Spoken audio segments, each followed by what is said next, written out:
এতিয়া আমি ক্লাস 6 ৰ 213 পেজ নম্বৰৰ 4 নম্বৰ কুৱেশ্যন কিটো আমি আলোচনা কৰিম। কি দিয়া আছে আখৰেৰে লিখা। 1 নম্বৰটো দিয়া আছে 0.2।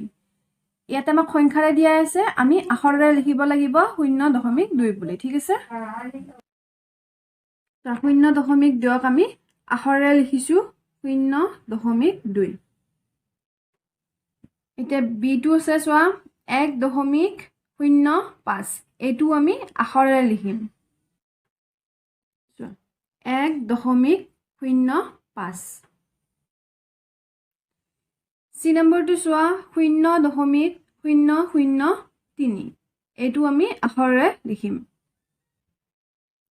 চোৱা চি নম্বৰটো 0 দশমিক আছে, দশমিক আকৌ 0 আছে, 0.03।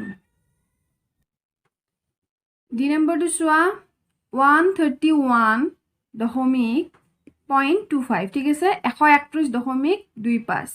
এতিয়া এই 131.25কো আমি আখৰেৰে লিখিম, ঠিক আছে? চোৱা ইয়াতে 131 আছে, গতিকে 131। দশমিক আছে, দশমিক। দশমিকৰ পিছত আমি 25, ঠিক আছে? এনেকৈহে মাতিম, আমি 25 বুলি আমি নামাতো। দশমিকৰ পিছত যিমানখিনি সংখ্যা থাকে আমি 2, 5 বা 3, 2 এনেকৈহে মাতি যাম। লিখিলো 2 আৰু 5। এতিয়া ই নম্বৰটো চোৱা কি দিয়া আছে 2175.439। এনেকৈ আমি আখৰেৰে লিখিম। চোৱা কি হ'ব 2175 আছে, 2175 লিখিলো। দশমিক আছে, গতিকে দশমিক 4, 3 আৰু 9। 5 নম্বৰটো চোৱা দশমিক সংখ্যাবোৰ স্থানীয় মান তালিকাত লিখা। 1 নম্বৰটো দিয়া আছে 0.71। এই 0.71ক কি কৈছে আমাক স্থানীয় মান আমাক লিখিব দিছে তালিকাত। সো আমি 1 নম্বৰটো কৰি চাও। সো আমাক কি দিয়া আছে 0.71। সো যেহেতু আমাৰ 0 আছে, গতিকে আমি একক কেইটা কি লিখিম একক।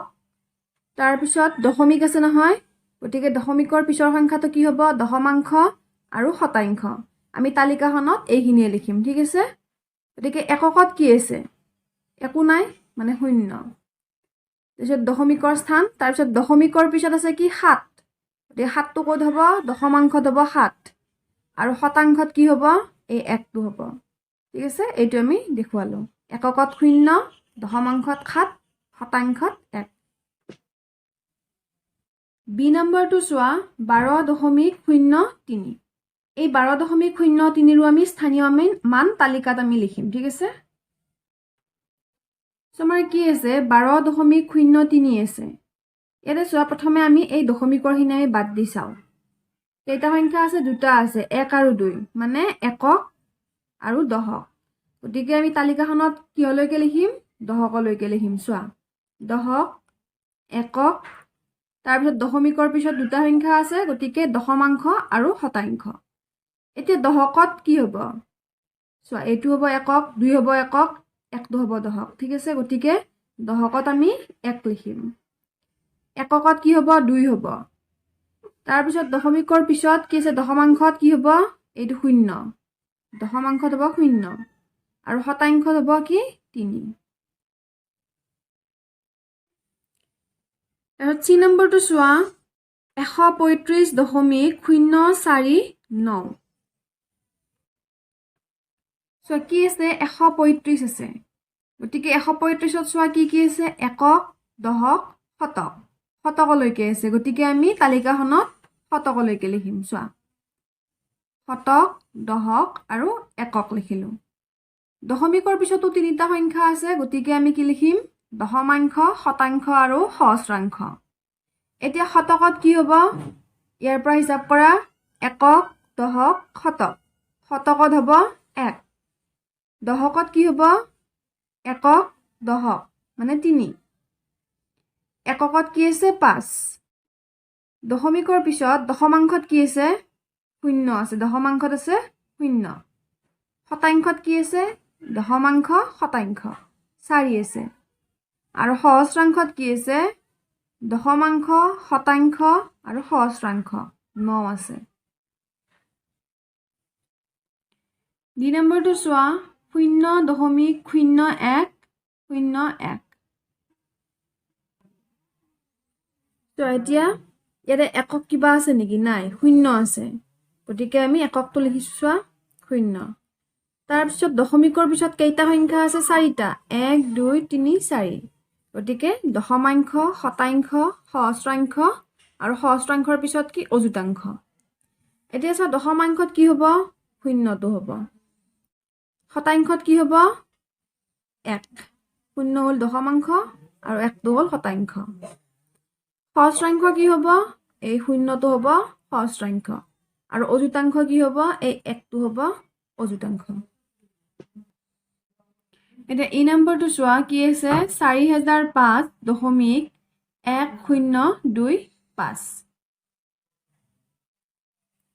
ছয় সংখ্যাটোত চোৱা আমাৰ কিমানলৈকে আছে 4000 আছে গতিকে আমি কি লিখিম হাজাৰৰ পৰা লিখিম হাজাৰ শতক দশক একক তাৰপিছত দশমিকৰ পিছতো আছে 4টা সংখ্যা গতিকে দশমাংশ শতাংশ সহস্ৰাংশ আৰু অযুতাংশ এটা 4ৰ স্থানটো কি হ'ব 4ৰ স্থান হ'ব হাজাৰত তাৰপিছত শূন্যটো কি হ'ব শতকত কাৰণ চোৱা একক দশক শতক হাজাৰ 4 একক দশক শতক এটা শূন্য লিখিলো একক দশক এইটো হ'ব দশকত আৰু এককটো হ'ব 5ত তাৰপিছত দশমিকৰ পিছত চোৱা দশমাংশত কি হ'ব এই 1টো হ'ব দশমাংশত শতাংশত হ'ব এই শূন্যটো সহস্ৰাংশত 2টো আৰু অযুতাংশত হ'ব এই 5টো চোৱা 6 নম্বৰটো দিয়া আছে বিস্তৃত ৰূপত লিখা 1 নম্বৰটো চোৱা কি দিয়া আছে 0.05 এটা বিস্তৃত ৰূপত লিখিবৰ কাৰণে আমি কি কৰিম আমি এই 5ৰ আমি স্থানীয় মান লিখিম 0ৰ স্থানীয় মান লিখিম ঠিক আছে এই স্থানীয় মান কিটা লিখিম ইয়াতে চোৱা ইয়াতে আমাৰ একক নাই ঠিক আছে কিন্তু ইয়াতে আমাৰ দশমাংশ আছে 0 এতিয়া 0টো দশমাংশ হলে কি কৰিব লাগিব এই 0ক আমি 10ৰে হৰণ কৰিব লাগিব ঠিক আছে আকৌ ইয়াতে আছে 5টো হ'ব আমাৰ কি শতাংশ 5ক আমি কি কৰিব লাগিব 1ৰে আমি হৰণ কৰিব লাগিব ঠিক আছে গতিকে এইখিনি আমাৰ এনসাৰটো আমি এইটোৱে পাম গতিকে মই এইটো কৰি দিয়া নাই এই তোমালোকে কৰি লবা ঠিক আছে যদি নোৱাৰা তেতিয়া হলে মোক জনাবা বি নম্বৰটো চোৱা কি দিয়া আছে 4.612 এইটো আমি কৰি চাও চোৱা কি দিয়া আছে 4 প্ৰথমে আমি এই 4ৰ স্থানীয় মান লিখিম 4ৰ স্থানীয় মান কি হ'ব এটো একক এটাই সংখ্যা আছে গতিকে একক হ'ব মানে 4 একক হ'ব এটা 4 একক মানে আমি কি লিখিব পাৰো 4ৰ লগত 1 এটা পূৰণ গতিকে পূৰণ কৰিলে কি হ'ব 4 এই পাম আমি তাৰ পিছত দশমিক আছে দশমিকৰ পিছত আছে 6 এতিয়া 6ৰ স্থানীয় মান কি হ'ব 6ৰ স্থানীয় মান হ'ব কি দশমাংশ চোৱা 6ৰ স্থানীয় মান দশমাংশ 6 দশমাংশ এতিয়া 6 দশমাংশ মানে আমি কি জানো যে এই 6টোক 10ৰে আমি হৰণ কৰিব লাগিব ঠিক আছে চোৱা 6ক 10ৰে হৰণ কৰিলো 6ক 10ৰে হৰণ কৰিলে আমি আনসাৰটো কি পাম 0.6 তো কেনেকৈ পালো চোৱা ইয়াতে আছে আমাৰ এটা শূন্য গতিকে আমি কি কৰিম এটা সংখ্যাৰ আগত দশমিক মানে এই 6টোৰ আগত দশমিক দিলো 6ৰ আগত দশমিক দিলো তাৰ পিছত কি আছে 1 আছে 1ৰ স্থানীয় মান কি হ'ব দশমাংশ আৰু শতাংশ কি হ'ব 1ৰ স্থানীয় মান হ'ব 1 শতাংশ 1 শতাংশ মানে কি একক 1ৰে হৰণ যেটো শতাংশ আছে গতিকে 1ৰে হৰণ কি পাম আমি ইয়াতে চোৱা 1ত আছে দুটা শূন্য গতিকে আমি 1টোৰ আগত আমি কি কৰিব লাগিব দুটা সংখ্যাৰ আগত আমি দশমিক দিম এতিয়া 1 এটা সংখ্যা আছে আৰু এটা সংখ্যা আমি শূন্য লগাই দিম এতিয়া 1 2 এই দুটা সংখ্যাৰ আগত ইয়াতে আমি দশমিকটো বহাই দিলো তাৰ পিছত আছে 2 2ৰ স্থানীয় মান কি হ'ব দশমাংশ শতাংশ সহস্ৰাংশ চোৱা 2ৰ স্থানীয় মান 2 সহস্ৰাংশ 2 সহস্ৰাংশ মানে কি 2ক 1000 এটাৰে আমি হৰণ কৰিম শতাংশ মানে 100ৰে সহস্ৰাংশ মানে 1000ৰে 2ক 1000ৰে হৰণ কৰিলে আমি কি পাম 0.002 কেনেকৈ পালো চোৱা হাজাৰত কিমান আছে আমাৰ হাজাৰত আছে আমাৰ তিনিটা শূন্য 1 2 3 গতিকে আমাৰ কি হ'ব তিনিটা সংখ্যাৰ আগত দশমিক হ'ব এটা সংখ্যা 2 আমাৰ আছে আৰু দুটা সংখ্যা আমি কি কৰিম দুটা আমি শূন্য লগাই দিলো গতিকে চোৱা 1 2 3 যেহেতু তিনিটা শূন্য এই তিনিটা সংখ্যাৰ আগত এই ইয়াতে আমাৰ দশমিকটো হ'ব এতিয়া আমি বিস্তৃত ৰূপত লিখিব দিছিল কেনেকৈ লিখিম চোৱা ইয়াতে কি পালো 4 যোগ 0.6 যোগ 0.01 যোগ 0.002 গতিকে এইটোৱে হ'ব আমাৰ সি নম্বৰটো চোৱা 31.79 এইটো আমি বি নম্বৰটো নিচিনাকৈ কৰিম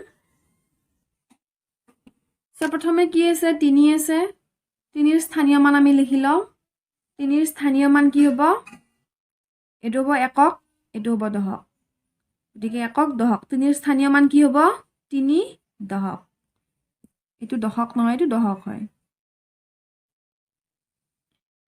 গতিকে চোৱা 3 দশক মানে আমি কি বুজিম 3ক আমি 10ৰে পূৰণ 3 10 30 তাৰ পিছত 1 আছে 1ৰ স্থানীয় মান কি হ'ব একক হ'ব 1ৰ স্থানীয় মান 1 একক 1 একক মানে কি 1ৰ লগত 1 এটা আমাৰ পূৰণ কি হ'ব একেই হ'ব তাৰ পিছত দশমিকৰ পিছত আছে 7 7ৰ স্থানীয় মান কি হ'ব দশমাংশ 7ৰ স্থানীয় মান 7 দশমাংশ এতিয়া 7 দশমাংশ মানে আমি কি লিখো যে 7ক 10ৰে হৰণ সো 7ক 10ৰে হৰণ কৰিলো যেহেতু দশমাংশ আছে সেই কাৰণে আমি 10ৰে হৰণ কৰিছো 7ক 10ৰে হৰণ কৰিলে আমি কি পাম 0.7 পাম কেনেকৈ ইয়াতে আছে এটা শূন্য গতিকে আমাৰ কি হ'ব এটা সংখ্যাৰ আগত দশমিক এটা সংখ্যা আমাৰ 7 আছে গতিকে 7ৰ আগত দশমিকটো আমাৰ হৈ গ'ল তাৰ পিছত কি আছে বাকি 9 9ৰ আমাৰ স্থানীয় মান কি হ'ব দশমাংশ আৰু শতাংশ 9ৰ স্থানীয় মান হ'ব 9 শতাংশ যেহেতু শতাংশ বুলি আছে গতিকে এই 9টোক 100ৰে আমি হৰণ কৰিম এনসাৰটো কি পাম 0.09 কেনেকৈ পালো ইয়াতে আছে আমাৰ দুটা শূন্য গতিকে আমি কি কৰিম দুটা সংখ্যাৰ আগত দশমিক এটা সংখ্যা 9 আছে আৰু আনটো সংখ্যা আমি শূন্য দিলো দিলি চোৱাচোন ইয়াতে কি হ'ল 1 2 দুটা সংখ্যা হৈ গ'ল এই দুটাৰ আগত ইয়াতে আমি দশমিক দিলো এতিয়া বিস্তৃত ৰূপত আমি কেনেকৈ লিখিম এই সংখ্যাটো মানে আমি চোৱা 31.79 মানে আমি কি লিখিব পাৰো 30 যোগ 1 যোগ 0.7 যোগ 0.09 সো এই গোটেইকেইটা যোগ কৰিলে আমি এইটোৱেই পাম ডি নম্বৰটো চোৱা 144.695 এইটো আমি কৰি চাওঁ চোৱা 144 আছে প্ৰথমে আমি চাওঁ 1 1ৰ স্থানীয় মান কি হ'ব 1ৰ স্থানীয় মান একক দশক শতক 1ৰ স্থানীয় মান 1 শতক 1 শতক বুলি আছে তাৰ মানে আমি কি বুজিলো 1ৰ লগত 100 এটা আমাৰ পূৰণ যেহেতু শতক আছে গতিকে কি হ'ব চোৱা 100 ইয়াতে চোৱাচোন আমি এনসাৰটোত চাওঁ 1 শতক হয়নে নহয় একক দশক শতক চোৱা ইয়াতে আমি কি পালো 1 শতক পালো তাৰ পিছত আছে 4 এই 4ৰ স্থানীয় মান কি হ'ব একক দশক 4ৰ স্থানীয় মান হ'ব 4 দশক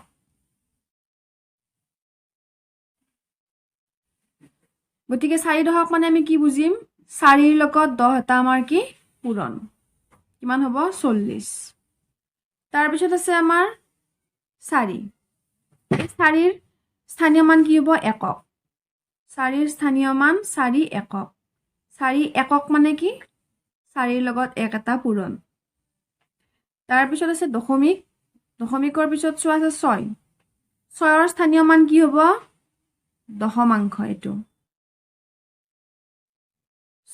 6ৰ স্থানীয় মান হ'ব 6 দশমাংশ 6 দশমাংশ মানে কি 6ক 10ৰে হৰণ কৰিলে আমি কি পাম 0.6 কেনেকৈ চোৱা ইয়াতে এটা শূন্য আছে গতিকে এই এটা সংখ্যাৰ আগত দশমিক মানে 6ৰ আগত দশমিক হ'ব তাৰ পিছত আছে 9 9ৰ স্থানীয় মান কি হ'ব দশমাংশ আৰু শতাংশ হ'ব তো 9ৰ স্থানীয় মান 9 শতাংশ বুলি আছে তাৰ মানে 9ক 1ৰে হৰণ এতিয়া সো এনসাৰটো কি পাম ইয়াতে দুটা শূন্য আছে আৰু ইয়াতে এটা সংখ্যা আছে দুটা শূন্য যেহেতু আছে আমাৰ দুটা সংখ্যাৰ আগত দশমিক হ'ব এটা সংখ্যা 9 পাতিলো যেহেতু দুটা সংখ্যা লাগিব গতিকে 9ৰ আগত আমি আৰু এটা শূন্য লগাই দিলো ইয়াতে আমি দশমিকটো দি দিলো তাৰ পিছত আছে 5 5ৰ স্থানীয় মান কি হ'ব এই দশমাংশ শতাংশ সহস্ৰাংশ 5ৰ স্থানীয় মান হ'ব 5 সহস্ৰাংশ মানে আমি কি জানো যে 5ক 1000 এটাৰে হৰণ কি হ'ব হৰণফলটো শূন্য আছে তিনিটা গতিকে তিনিটা সংখ্যাৰ আগত দশমিক এটা সংখ্যা 5 তাৰে আগত দুটা সংখ্যা আমি লগাই দিলো 1 2 0 দুটা আমি লগাই দিলো সো ইয়াতে আমাৰ দশমিকটো হ'ল এতিয়া বৃষ্টিটোৰ ওপৰত লিখিব লাগিলে আমি কি কৰিম এই গোটেই কেইটা আমি প্লাস কৰিম সো 144.695 মানে আমাৰ কি লিখিব পাৰো 100 যোগ 40 যোগ 4 যোগ 0.6 যোগ 0.09 যোগ 0.005 এতিয়া আমি এই গোটেই কেইটা যদি যোগ কৰি চাও তেতিয়া আমি এইটোৱে পাই যাম সো ই নাম্বাৰটো মই কৰি দিয়া নাই কেনেকৈ কৰিবা এই কেইটা যেনেকৈ কৰিলো সি ডি ঠিক তেনেদৰে এইটো কৰিবা এটা কি আছে 6ৰ স্থানীয় মান কি হ'ব একক দশক শতক হ'ব গতিকে 6ৰ লগত আমি 100 টা পূৰণ কৰিম 600 পাম আকৌ 1ৰ স্থানীয় মান লিখিবা কি হ'ব দশক হ'ব মানে 1ৰ লগত 10 পূৰণ কৰিবা কিমান হ'ব 10 হ'ব আকৌ 3ৰ স্থানীয় মান হ'ব একক তাৰ পিছত 5ৰ স্থানীয় মান কি হ'ব দশমাংশ মানে 5ক আমি 10ৰে হৰণ কৰিম কিমান পাম 0.5 এই গোটেই কেইটা যোগ কৰি দিবা বৃষ্টিৰ ৰূপ লিখোতে ঠিক আছে